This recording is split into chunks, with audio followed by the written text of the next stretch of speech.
everybody. My name is Alif. I'm an applied ML intern on the AI engineering team. I'm really excited to be here and present my work to you guys. And yeah, I know we're all excited for ice cream, so I'll try to move through as quickly as possible. This is a quick agenda of the things I'm going to go through.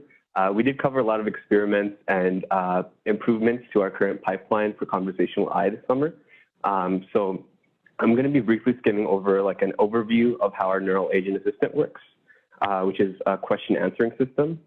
Some experiments we did with knowledge distillation with large language models. And I want to place special focus on tabular question answering, which is a relatively new and exciting area of research in NLP. Finally, I'll wrap up with some work we did using TPUs on Google Cloud, which I think a lot of us will find useful in the coming months, and some next steps for the next interns or whoever takes up the project. So quick overview of Neural Agent Assistant. Like I mentioned, it's a question answering system that is based in knowledge. So typical language models like GPT or OPT, you can ask them questions, and they'll give you a fairly accurate answer because they've been trained on such a large data set. But a lot of the times, the questions we want answered are domain specific. So for banking, telecommunications, or any other application, you want to have some sort of knowledge base that the model can pull from and give accurate answers. And that's exactly what our industry sponsors are doing with NAA. So this is a really high-level overview of how it works. We have four main components. The first two are the document collection and the bi-encoder or retrieval mechanism. And what happens here is we encode the relevant passages or documents into a compressed vector space. And the bi-encoder will take your question or query, encode it into the same vector space, and find whichever encoded passages are nearby in that space. So in this way, we can retrieve 10 or 20 or 30 relevant passages that will help the model answer your question. And we do this through a cosine similarity operation. The next component is the cross-encoder or re-ranker mechanism, and it takes those 10 or 20 passages that are relevant to your query, and it'll use those passages and give each one a score based on how closely it is linked to, semantically to your question. So there's this really nice diagram I found, which I thought would be a nice analogy of how this pipeline works. So there's this fisherman who's looking for this special green fish, and he casts out a net from his ship into the sea to get a bunch of fishes. So you can think of this as a bi-encoder, get your nearby local neighbors. And from that net or collection of fishes, you want to then look through with your cross-encoder or re-ranker and find the most relevant one based on the score. So yeah, that's a really high-level overview. And I'll move on now to some experiments we did for benchmarking the model on different data sets or the entire pipeline. So benchmarking, we tested the model on a variety of different data sets. One of them included a million Bing questions from Microsoft and full human-generated answers. We got some data from Reddit as well as Wizard of Wikipedia, which is Wikipedia passages. Each data set was pre-processed such that there was a question, a list of relevant passages related to that question, such as Wikipedia excerpts, and a ground truth answer. And so we built a pipeline for this to extract passages using that exact NAA pipeline and see how accurate the generated GPT answers were compared to the ground truth. So this is exactly how we did the benchmarking. And we were very thorough with our experiments. So we tested different GPT sizes as well as different metrics such as Blue and Rouge score, which are lexical scores, which compare kind of word overlap between your question and answer. So how many words are similar or same as each other, and also semantic, because a lot of the time when you give an answer to a question, you can word it in different ways, and the words themselves may not overlap, but the meaning overall might. So we compared a variety of different metrics, and these are kind of our results. I won't go deeply into them because I don't want to put you guys to sleep, but I just wanted to quickly gloss over our different data sets and models, sizes, our generated data sets, which compared the end-to-end pipeline, as well as our different metrics. So that covers some of the benchmarking, and I think this will be really valuable for our future interns, for our own experiments that I will be explaining in a bit, as well as any future experiments we do with the pipeline. So I think this will also be beneficial for our industry sponsors who are kind of experimenting themselves and want to see kind of what the baseline performance is like. So the next experiment we tried was distillation learning. And this was covered in around 2015 by Jeffrey Hinton, who is also a vector faculty member.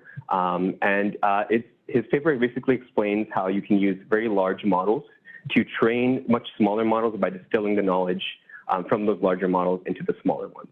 And you just do this through the labels that are generated from the larger model. And this allows you to capture relationships between different data samples, such as like cat and dog. When you look at ground truth, you might see cat is 0 and dog is 1. But in, for example, a softmax vector, before it's kind of processed to the final label, you'll see like cat is maybe 0.6 or 0.7 for a true cat, but dog is like 0.3. And that just lets the model know like there is some sort of a relationship between cat and dog rather than cat is 0, dog is 1. So we try to capture these relationships from this large pre-trained model and kind of distill them down to the student. And in much the same way, we were experimenting using GPT, which is a huge model, as you guys know, into the re-ranker or the fish retriever, and kind of teaching it to extract the most relevant answers that give the best quality final answers. So that's kind of the experiment we were trying. Just finished building up the pipeline this week, so experiments are kind of currently ongoing, but I think this will be an exciting direction of research for whoever takes up the project. Yeah, so that's distillation. And now my favorite part of what I worked on this summer, just tabular question answering, 2 different approaches. So I'm sure a lot of us here have worked with SQL or Excel at some point, and we know how tedious it is to write out logical kind of exact queries to get the data we're looking for. And even like missing something like a semicolon will completely like blow up your program, which is not fun. And I know a lot of interns today have kind of presented how they've been kind of getting around these issues, but wouldn't it be nice to give your model a natural language query for the data you're looking for instead of learning all the logic and semantics of something like SQL? And that's exactly the direction of research that current NLP is looking at. So you have this table example here of like famous wrestlers, how many titles they've won, and how long they've held those titles.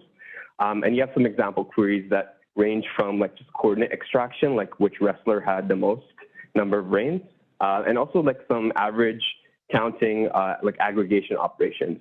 And this is something that current models are capable of doing, and this is what we kind of explored.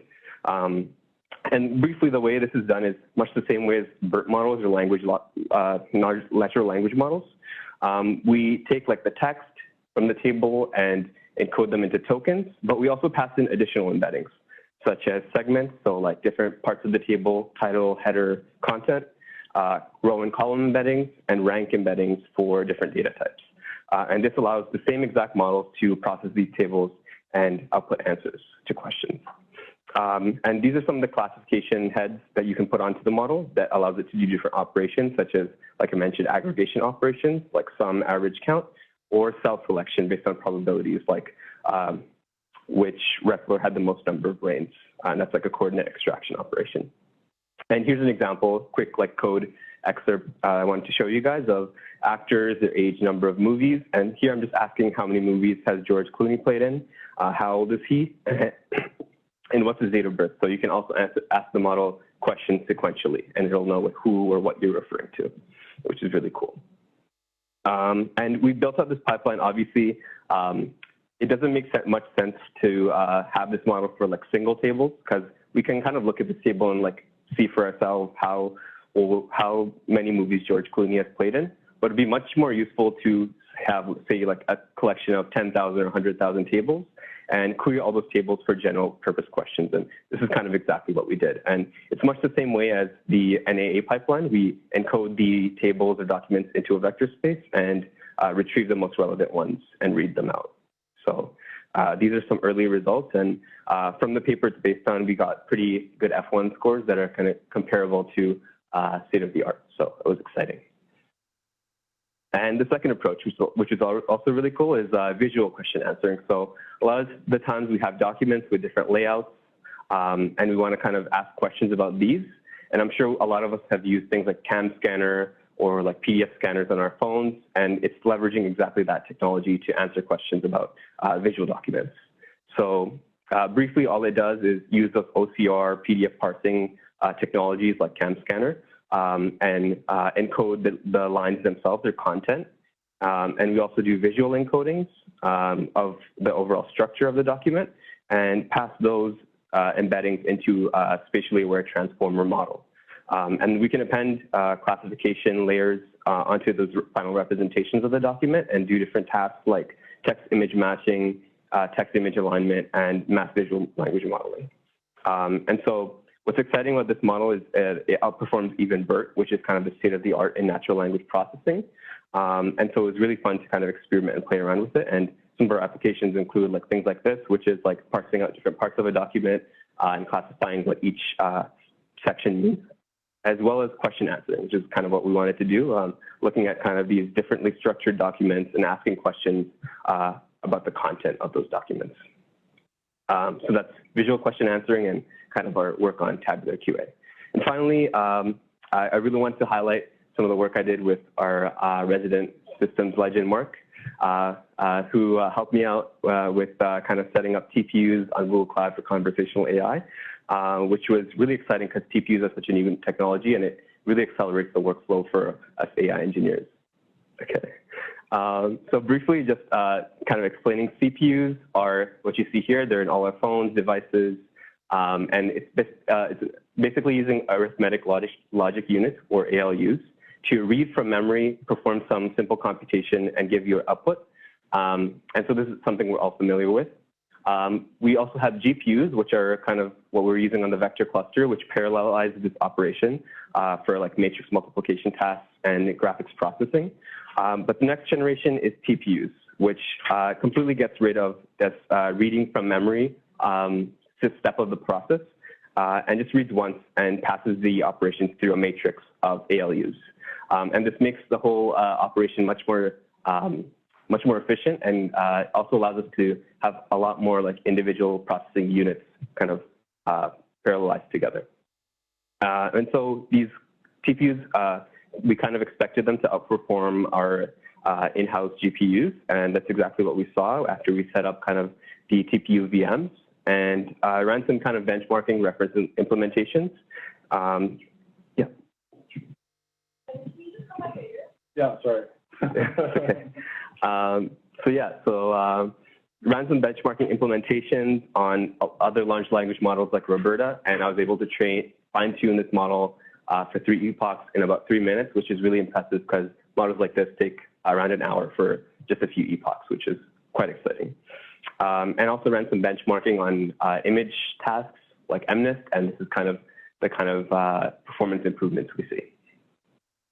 Next steps for the next intern, we're going to continue to experiment with distillation for GPT, integrate the tabular kind of question answering mechanisms into our current NA pipeline, and also use the TPMs and reference implementations we built out on Google Cloud to migrate our code base there so we can do iterate faster for NA. So here are some references if anyone wants to take a look at the code, and if there are any questions for anyone online who's watching this later, feel free to reach out to me. Thank you.